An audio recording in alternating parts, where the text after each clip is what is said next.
music low. My hands, your bones. Loose up, we break the scene. One step deep as you fall to me. Hot clap, we skip a beat. Count 1, 2, 3. And don't you stop the music, get into it. Won't you dance with me? Find a place and lose it. You can do it. Won't you dance with me? Move your feet and feel it in the space between. You gotta give yourself a moment. Let your body be. Downtown, we let it go. Sunset high and our bodies low. Blood rush in a hazy glow. My hands, your bones. Loose up, we break the scene. One step deep as you fall to me. Hot clap, we skip a beat. Count 1, 2, 3. Don't you stop the music, get into it. Won't you dance with me? Find a place and lose it. You can do it. Won't you dance with me? Move your feet and feel it in the space between. You gotta give yourself a moment. Let your body be. Hey guys, it's Caitlin and welcome to another video. In this video, I shared / am going to be sharing everything that I eat in a day with you all. And this video is also sponsored by Everlywell, which is an at-home lab testing kit. I will talk a little bit more about that in a few minutes though. So if you didn't notice, I'm obviously no longer in Miami and no longer in LA. I think this is the first vlog that I am filming from Vancouver, Washington, which is where I moved. It's just outside of Portland. I've been here for a few weeks. I honestly love it here. The house is still coming together, so I will be sharing a home tour, bedroom tour, etc. with you guys in a little bit. I just wanted to get everything settled first. And also, if you hear construction noises throughout this video, I apologize as well. We moved into a new house, so they're still building houses in the neighborhood / directly outside my bedroom window right now. So that's been a little bit frustrating, but it'll all be over soon and I'm super excited to get settled in and become more familiar with the area. So like you guys saw, I did yoga this morning. A lot of you asked me if I flow on my own or follow a class, and this morning I actually did follow a class from Thriving Plant Based. It's a website that I am a member of, so I'll link it below if you're curious and want to check it out. And then for breakfast, as you saw, I just mixed some quinoa with some chocolate peanut butter protein powder,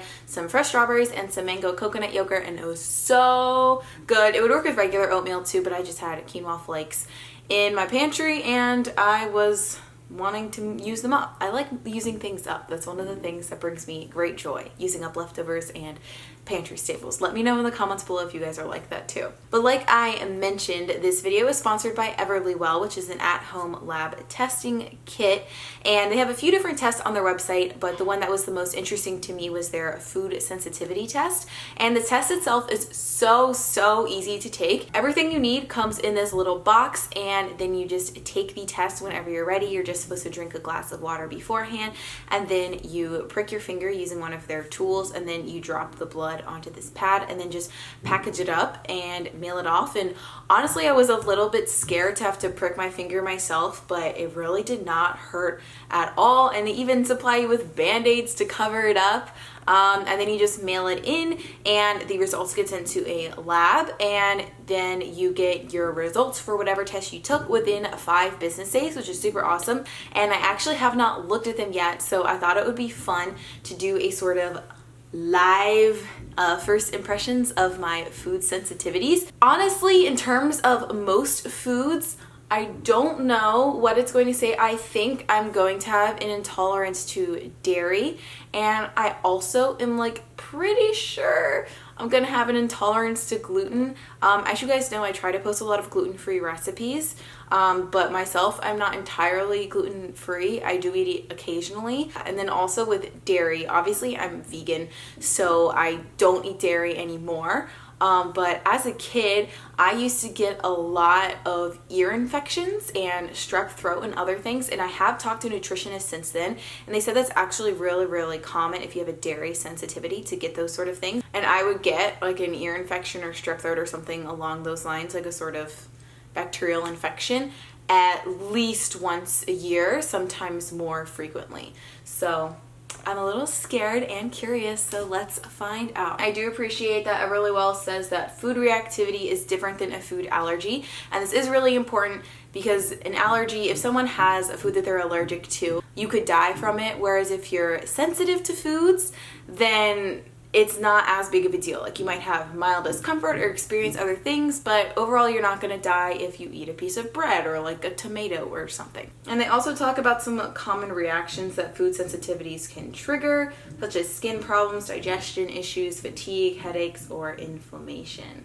And then actually I'm pretty insensitive to food. I have no foods as a high reactivity. I have 0 foods as a moderate reactivity. The only foods that I have reactivity to are mild and low. So I registered a mild reactivity to 19 different foods, and some of these are actually interesting. So the highest one was gluten. Wheat's pretty far up there too. I'm really not surprised. As much as I like gluten, sometimes I think it would just be best if I ate an entirely gluten-free diet.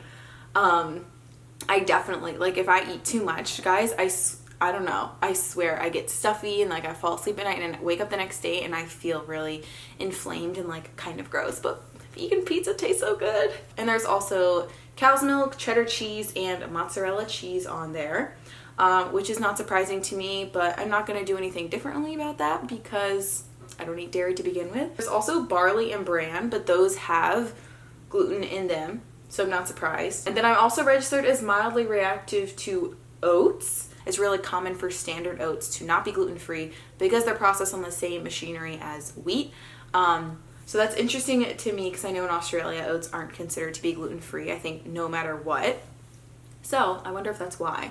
And then some other things, there's cashews and sesame seeds, which is interesting because I love tahini and I haven't really noticed any adverse reaction to eating a lot of tahini.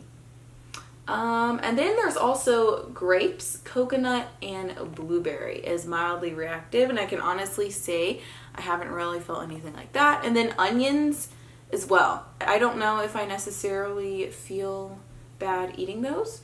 And then low reactivity, I'm just going to do a screen recording. There's 77 different foods, but considering these are pretty low, honestly, for me personally, I'm not going to really do anything about it. And some of these foods I don't eat because they're not vegan.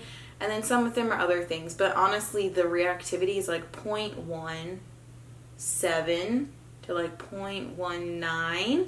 So I really don't think that that's that big of a deal. I mean, even the mildly reactive ones, I think on the grand scheme of things, it's not like super life-threatening. So I think overall, I'm actually not that surprised about my results. I knew deep down within me that I was sensitive to a certain extent to gluten, and actually oats is also very interesting to me too. I used to be obsessed with oatmeal and I would eat it like every day, and recently I have not been eating it as much. I've noticed that my body hasn't been craving it as much, and I've also tried to become more aware of the foods I'm eating and how I feel after I eat them. And I noticed that when I ate oats, I really enjoyed it while I was eating it, but immediately afterwards I would start to feel kind of sluggish, and I got this weird thing like my body was still hungry, but at the same time I felt really, really full and weighed down. And it might also just be like the volume of oats I was eating too, because it is a lot of like carbs all at once. But I haven't been eating oats as much recently. I've been eating like smoothies, or I really have been liking vegan yogurts in the morning instead. So it's kind of interesting to see how I'm already in tune with my body, and I notice certain things don't make me feel as good, and I think just naturally I avoid them. And at the end of the day, I think these food sensitivity tests are really, really fun, but like they even say, a food sensitivity or an intolerance is a lot different than an allergy, so you have to take everything with a grain of salt. Am I never going to eat gluten or oatmeal again? No, I'm still going to continue to eat them. However, like especially with gluten, I have been thinking that I want to try to like actually strictly give it up for a few weeks and see if I do feel better because of that.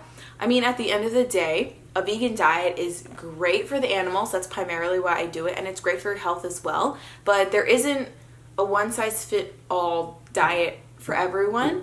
Everyone's vegan diet that works the best for them is going to look different. Some people can tolerate gluten completely fine. Some people have nut allergies, like things like that. So I think at the end of the day, you really need to listen to your body and practice eating intuitively. And I know it can be super easy to just shove foods in our mouths and eat mindlessly just because something tastes good or our friends are eating it or whatever. But if you want to feel your best, Sometimes it's helpful to eat more mindfully, to cut off the TV, really listen to your body, seeing how you're feeling after things, and base what you eat off of that. So that was a very, very long ramble, but I don't know, I kind of find these things very interesting, so hopefully you guys found it interesting too. And if you want to try out the Everlywell food sensitivity kit for yourself, I have a discount code for you guys. So if you click the link in the description of this video, you can get a discount off of your own test. It doesn't have to be the food sensitivity test, it can be any test you want, but I think the food sensitivity one is really cool. So if you're interested,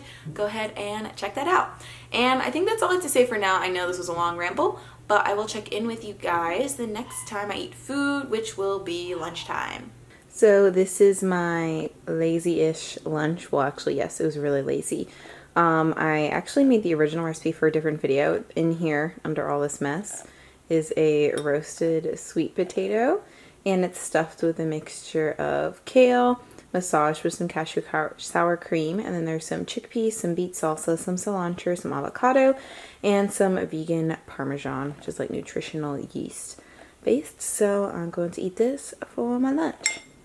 I have basically just been working all day, editing some videos, responding to emails and stuff, so I haven't really done anything too exciting, but I'm actually about to take a bit of a break and go for a walk now. I like to walk on these trails pretty close to our house, so I'm going to do that, and then once I come back, I'm going to cook my dinner, so I will show you guys what I get up to then. Basically just having a bunch of leftovers for dinner. We have this pasta salad that was in the fridge. It's chickpea pasta with red onion, dill, asparagus, celery, Kalamata olives, and the dressing is just tahini, lemon juice, and garlic. And then I also have some leftover dill and some radishes that I'm trying to use up.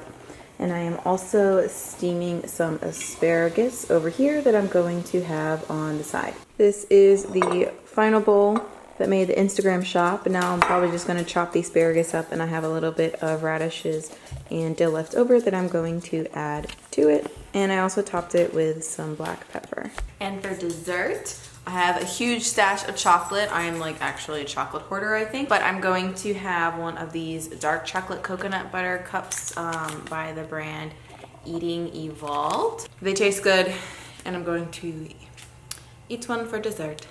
So I should have just ended the video when I ate the chocolate, because I haven't eaten anything since. I actually just edited a YouTube video and then wrote a blog post that is going up tomorrow, though it will already be up once you're watching this video, and drank some water.